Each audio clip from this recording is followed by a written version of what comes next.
जय श्री राधा रानी सरकार की, जय श्री कृष्ण भगवान की, जय श्रीमद् भागवत महापुराण की, जय सदगुरुदेव श्री बंसी वाले महाराज की। श्रीमद् भागवत महापुराण के छठे स्कंद के 16वें, 17वें, 18वें और 19वें अध्याय की कथा आज हम आपको सुनाने जा रहे हैं। पिछले अध्याय की कथा में आपने सुना था कि किस प्रकार चित्रकेतु राजा अपने पुत्र की मृत्यु पर किस तरह से शोकाकुल होता है और उस समय अंगिरा ऋषि और देवऋषि नारद जी उसे ज्ञान देने आते हैं। अब उससे आगे की कथा 16वें अध्याय में श्री सुखदेव जी महाराज राजा परीक्षित से कहने लगे हैं कि हे राजन, राजा चित्रकेतु बड़ी रानी सहित उस पुत्र के शोक में ऐसा व्याकुल था कि ऋषियों के समझाने पर उसका शोक नहीं गया। जब उसने आंख खोलकर अंगिरा ऋषि और देवऋषि नारद जी मुनि को पहचाना, तब उनके चरणों को अपने आंसुओं से धोया है, विनय पूर्वक कहा है कि हे महाराज, एक बार किसी तरह इस बालक को जीवित कर दो तो मुझे धैर्य हो जाएगा। ये वचन सुनते ही देवऋषि नारद जी ने अपने योग बल से उस बालक की जीवात्मा को बुलाकर आकाश में खड़ा कर दिया और राजा और रानी के सम्मुख उसने कहा कि तुम अपने शरीर में आकर माता पिता के शोक को दूर करके इन्हें सुख पहुंचाओ और सातों द्वीपों का राज्य करो।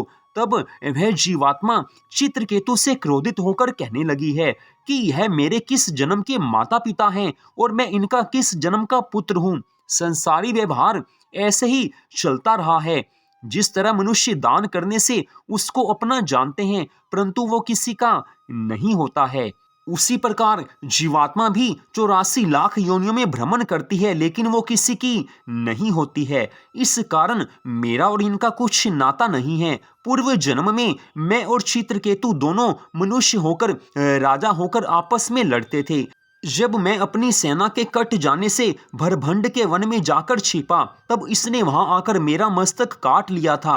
उसी कारण इस जन्म में मैंने पुत्र होकर इसे दुख दिया है। ये सब स्त्रियां पिछले जन्म में 1 करोड़ चींटियां होकर एक मांद में रहती थी। हमने दातुन करते समय उनके बिल में पानी गिरा दिया था, वो उस समय सब मर गई थी। इसी कारण इन्होंने इस जन्म में मुझे विष देकर अपने पिछले जन्म का बदला चुकाया है। इसी तरह सब जीव संसार में जन्म लेकर एक दूसरे से अपना बदला चुकाते हैं। ऐसा कहकर वह जीवात्मा चली गई और ये बात सुनकर राजा चित्रकेतु और उसकी रानी का शोक छूट गया है।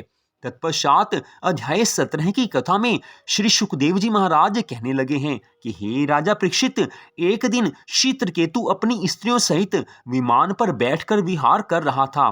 उसने देखा कि कैलाश पर्वत पर भगवान शिव माता पार्वती को अपनी जंगा पर बैठाए हुए भृगु आदि ऋषियों को ज्ञान का उपदेश दे रहे हैं। उसने महादेव जी को देखकर हंसकर कहा कि देखो, इन्होंने तपस्वी, ब्रह्म ज्ञानी और जगत गुरु होने पर भी ऐसी लज्जा छोड़ दी है कि विषय भोगों में रत मनुष्य के समान स्त्री को भरी सभा में जंघा पर बैठाए हैं। संसारी जीव भी अपनी स्त्री को अकेले में लेकर बैठता है। ऐसा वचन सुनने पर भी भगवान महादेव जी मुस्कुराकर चुप हो गई, परंतु पार्वती जी को बड़ा क्रोध आया है क्योंकि चित्रकेतु ने बड़ा अशुभ बोला है। आज चित्रकेतु ने पाप किया है। उन्होंने शाप दे दिया है कि हे चित्रकेतु, तुम दैत्य योनि में जन्म लेकर कुछ दिनों तक इस तरह हंसने का दंड भोगो। जो तुमने अपराध किया है उसका दंड तो तुम्हें मिलेगा ही मिलेगा।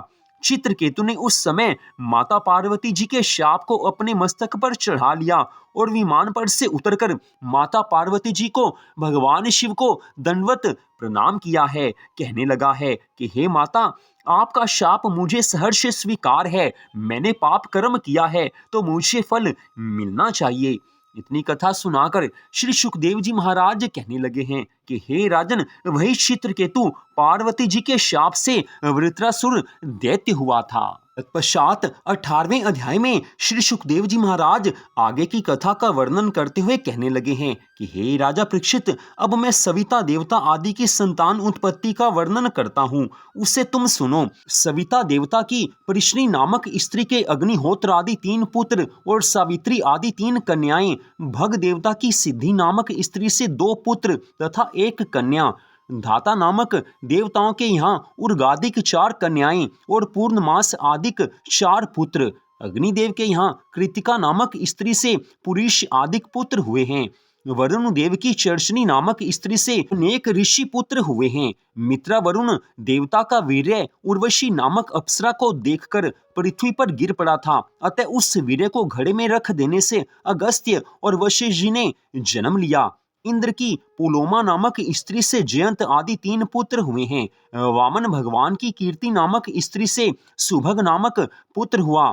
कश्यप जी की दिति नामक स्त्री से हिरण्यकशिपु और हिरण्याक्ष 2 पुत्र हुए हैं। हिरण्यकशिपु की कयाधु नामक स्त्री से सिंहका नामक कन्या और सिंहलाद तथा प्रहलाद पुत्र हुए हैं। सिंहका नामक कन्या विप्रचिति नामक दैत्य को ब्याही, जिससे राहु नामक दैत्य हुआ है। सिंहलाद का पुत्र पंचजन तथा प्रहलाद का पुत्र वातापा नामक दानव हुआ, जो अगस्त जी द्वारा मारा गया। प्रहलाद के महिषासुर तथा वाष्कल 2 पुत्र हुए हैं। प्रहलाद का एक पुत्र विरोचन हुआ। विरोचन की देवी नामक स्त्री से राजा बलि के बानासुर आदि 100 पुत्र हुए हैं। कश्यप की स्त्री दिति से मरुदग्न आदि 49 पुत्र उत्पन्न होकर देवराज के समान देवता बने। इतनी कथा सुनने के बाद राजा परीक्षित कहने लगे हैं कि हे शुकदेव जी महाराज, दिति के पुत्र दैत्य होते हुए भी इंद्र के समान देवता कैसे हो गए? ये कथा सुनाने की कृपा कीजिए।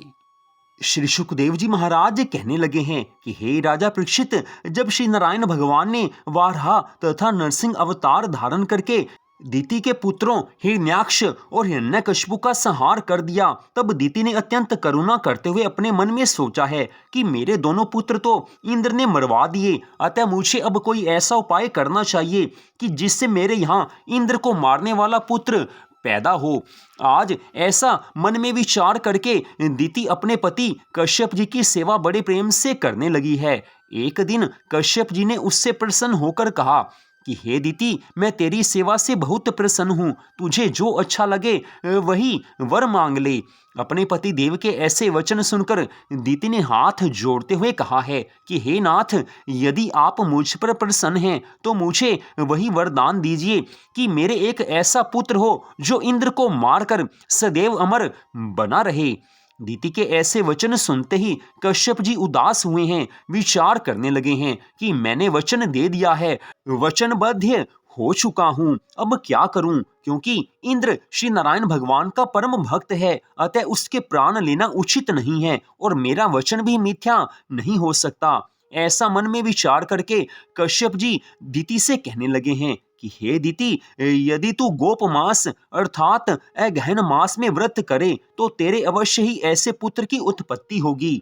ये बात सुनकर दिति ने कहा है कि हे स्वामी, आप मुझे उस व्रत की विधि बता दीजिए, मैं उस व्रत को अवश्य करूंगी। कश्यप ऋषि जी महाराज कहने लगे हैं कि हे दिति, गोप मास के शुक्ल पक्ष से उस व्रत को प्रारंभ करके नित्य प्रति ब्रह्मचार्य से रहे। इस व्रत में दिन में सोना, नग्न होकर स्नान करना, पापी मनुष्यों से संभाषण करना, सिर के बाल खुले रखना तथा मिथ्या भाषण करना वर्जित है, अर्थात इन सब की मनाही है।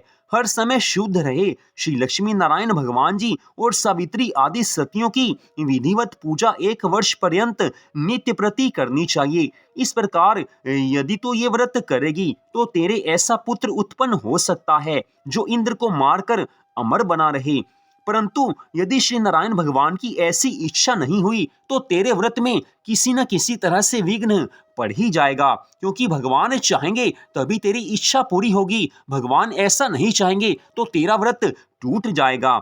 कश्यप जी महाराज ने बड़े सुंदर वचन कहे हैं। दिति से स्पष्ट कहा है कि तू ये व्रत करेगी तो तेरी इच्छा पूरी होगी, लेकिन मन में एक भाव है कि दिति ये व्रत रख रही है किसी के नाश के लिए, इंद्र को मारने के लिए। जो दूसरे का बुरा सोचता है उसका भला नहीं हो सकता है। तो आज अपने मन में कश्यप ऋषि विचार करने लगे हैं कि दिति का व्रत पूरा नहीं होगा, क्योंकि इंद्र भगवान श्री नारायण जी का परम भक्त है। इस कारण भगवान उसकी रक्षा करेंगे, लेकिन मैंने वरदान भी दे दिया है। तो अब कश्यप जी महाराज मन में सोचने लगे हैं कि एक बार तो इसे वरदान दे दिया, अब इसे विधि बताता हूं, आगे श्री नारायण भगवान अपने आप इंद्र की रक्षा कर लेंगे। आज ऐसा कहा है और दिति प्रसन्न हुई है। मन में एक ही भाव है कि व्रत रखना है। आज दैत्यों की माता दिति ने प्रसन्न होकर विधि अनुसार व्रत आरंभ किया है। जब इंद्र ने यह समाचार सुना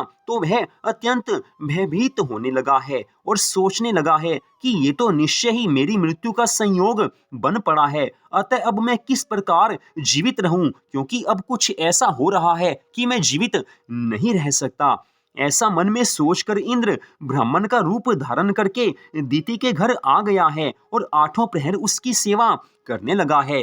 दिति उसकी सेवा से बड़ी प्रसन्न हुई है। जैसे जैसे व्रत समाप्त होने के दिन समीप आते जाते थे, वैसे वैसे इंद्र को अधिक चिंता होती जाती थी। जब उस व्रत के समाप्त होने में केवल 4-5 दिन शेष रह गए, तब श्री नारायण भगवान की इच्छा से एक दिन दिति सिर के बाल खुले छोड़कर झूठे मुंह ही सो गई। ये दोनों बातें इस व्रत में वर्जित हैं, इसमें मना है। ऐसा सोचकर देवराज इंद्र ने अपना छोटा स्वरूप बनाकर वज्र लिए हुए दिति के गर्भ में प्रवेश किया है। गर्भ में जो बालक था उसके 7 भाग किए हैं। जब वे सातों रोने लगे तब इंद्र ने पुनः एक एक के 7 भाग और कर दिए हैं। कुल 49 बालक हैं, लेकिन इंद्र ने सबको मारने का प्रयास किया है, लेकिन भगवान की कृपा से किसी की मृत्यु नहीं हुई है। उस समय वो सभी बालक रोकर इंद्र से कहने लगे हैं कि हे इंद्र, तुम हमें मत मारो, हम लोग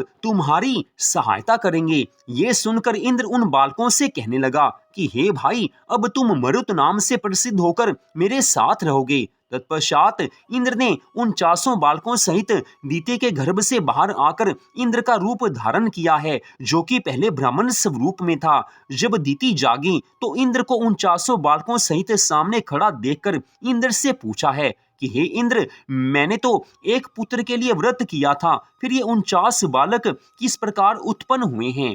दिति के ऐसे वचन सुनकर आज देवराज इंद्र कांप रहे हैं, डर रहे हैं, क्योंकि पाप कर्म तो किया है। दिति के गर्भ में जाकर उस एक बालक के पहले 7 भाग किए हैं, फिर सातों को 7-7 भागों में विभाजित किया है। 49 बालक हैं, लेकिन अब सब कुछ बताना तो है, बताना पड़ेगा। दिति को आज देवराज इंद्र कहने लगे हैं कि हे माता, जब मैंने आपको झूठे मुंह तथा खुले बाल सोते हुए देखा, तब मैं आपके व्रत को अपवित्र समझकर अपने प्राण बचाने के लिए आपके गर्भ में प्रवेश कर गया और अपने वज्र से उस बालक के 49 भाग कर दिए। परंतु आपकी भक्ति, आपके व्रत तथा आपकी पूजा आराधना की शक्ति से ये 49 बालक अमर होकर जीवित ही रह गए। अब मैं इन बालकों के साथ आपके गर्भ से निकला हूँ। इस कारण ये सब बालक मेरे भाई होकर देवलोक में मेरे साथ रहेंगे। ऐसे वचन सुनते ही पहले तो दिति को क्रोध सा आया, लेकिन बाद में दिति प्रसन्न हुई है, हर्षित होकर कहने लगी है कि हे इंद्र, सच बात तो ये है कि तूने ब्राह्मण रूप रखकर दीर्घ काल तक मेरी बड़ी सेवा की है। अतः अब मुझे तेरे मरने की कोई इच्छा नहीं है। अब मैं तेरी मृत्यु की कामना नहीं रखती हूँ। ये मेरे बालक भाई के समान साथ रहते हुए समय आने पर तेरी सहायता करेंगे। जब दिति के ऐसे वचन सुनकर इंद्र के मरने का भय दूर हो गया, उस समय इंद्र बड़ी प्रसन्नता से दिति को साष्टांग प्रणाम करने लगा है। तत्पश्चात 49 भाइयों सहित अपने स्वर्ग लोक में पहुंचकर राज्य करने लगा है। इतनी कथा सुनाकर श्री सुखदेव जी महाराज कहने लगे हैं कि हे राजा परीक्षित, यही कारण था कि दिति के पुत्र दैत्य होते हुए भी इंद्र के समान देवता बन गए थे। इस कथा को सुनकर राजा परीक्षित बहुत प्रसन्न हुए हैं। इस कथा में स्पष्ट बताया गया है कि देवराज इंद्र को मारने के लिए दिति ने व्रत रखा है। मन में पाप आया है। किसी का बुरा करने के लिए हम अगर कोई जप करते हैं, कुछ भी व्रत आदि करते हैं, तो उसका बुरा तो हो नहीं सकता, क्योंकि हम जो व्रत कर रहे हैं वो किसी के बुरे के लिए कर रहे हैं और किसी का बुरा भगवान होने नहीं देते हैं। और वैसे भी देवराज इंद्र भगवान की भक्ति करते हैं, भगवान के भक्त हैं, भगवान तो उसकी रक्षा करते ही करते लेकिन इंद्र ने भी पाप कर्म किया था, क्योंकि दिति के गर्भ में जाकर उस बालक को पहले मारा, 7 भाग हुए, फिर पुनः मारा, फिर 7 भाग और हुए, कुल 49 बालक हुए। लेकिन दिति की सेवा भी देवराज इंद्र ने की थी ब्राह्मण का रूप धरकर। तो दिति प्रसन्न हो गई और इंद्र को अभय दान दिया है, कह दिया है कि अब मैं तेरी मृत्यु की कामना नहीं करती हूं। तो होता वही है जो भगवान चाहते हैं। इस कारण किसी का बुरा नहीं सोचना चाहिए, किसी का बुरा भगवान से नहीं मांगना चाहिए। हम किसी का बुरा सोचते हैं या बुरा करने की कोशिश करते हैं या ऐसे कार्य के लिए कोई व्रत आदि रखते हैं तो वो कार्य कभी सफल नहीं होगा। जैसे दिति का व्रत टूट गया था, ठीक ऐसे ही जो लोग दूसरे का बुरा करने की सोचते हैं उनका अपना ही बुरा हो जाता है। अब 19वें अध्याय की कथा में राजा परीक्षित श्री सुखदेव जी महाराज जी से पूछने लगे हैं कि हे महाराज, इस व्रत का बड़ा ही प्रताप है, अतः अब आप कृपा करके इस व्रत की विधि को बताइए। श्री सुखदेव जी महाराज कहने लगे हैं कि हे राजन, जो स्त्री इस व्रत को करना चाहे वह अपने स्वामी से आज्ञा लेकर गोप मास अर्थात अगहन मास में अमावस्या को स्नान करके पहले मरुतदेव की कथा श्रवण करे, तत्पश्चात शुकर द्वारा खोदी हुई मिट्टी अपने शरीर में मलकर स्नान करे, फिर दूसरे दिन प्रतिपदा तिथि से व्रत आरंभ करके ब्रह्मचार्य के व्रत का पालन करे। शास्त्र अनुसार प्रतिदिन श्री लक्ष्मी नारायण भगवान जी का पूजन करके हाथ जोड़कर उनके मंत्र से स्तुति करे, फिर सावित्री आदि सतियों का पूजन करके अग्निदेव को खीर की आहुति दे और ब्राह्मण को खीर खिलाकर शेष बची हुई खीर का प्रसाद स्वयं खावे। इसी प्रकार नित्य प्रति निरंतर 1 वर्ष तक व्रत तथा पूजन करके कार्तिक मास के शुक्ल पक्ष की पूर्णिमा तिथि को विधिवत उद्यापन करे। तत्पश्चात ब्राह्मणों तथा साधुओं को भोजन करवाए। उद्यापन करवाने वाले आचार्य को शय्या दान, गौदान तथा द्रव्य आदि का दान देकर प्रसन्न करे। इस प्रकार का व्रत करने वाली स्त्री देवता के समान पुत्र प्राप्त करके सदैव सावित्री के समान रहती है, उसकी सभी मनोकामनाएं पूर्ण हो जाती हैं। तो आज की इस कथा का यहीं पर विश्राम होता है। अगले भाग में आप 7वें स्कंद की कथा को सुन पाएंगे। जय श्री राधा रानी सरकार की, जय श्री कृष्ण भगवान की, जय सदगुरुदेव श्री बंसी वाले महाराज की, जय श्रीमद् भागवत महापुराण की। जय जय श्री राधे, जय जय श्री राधे, जय जय श्री राधे श्याम।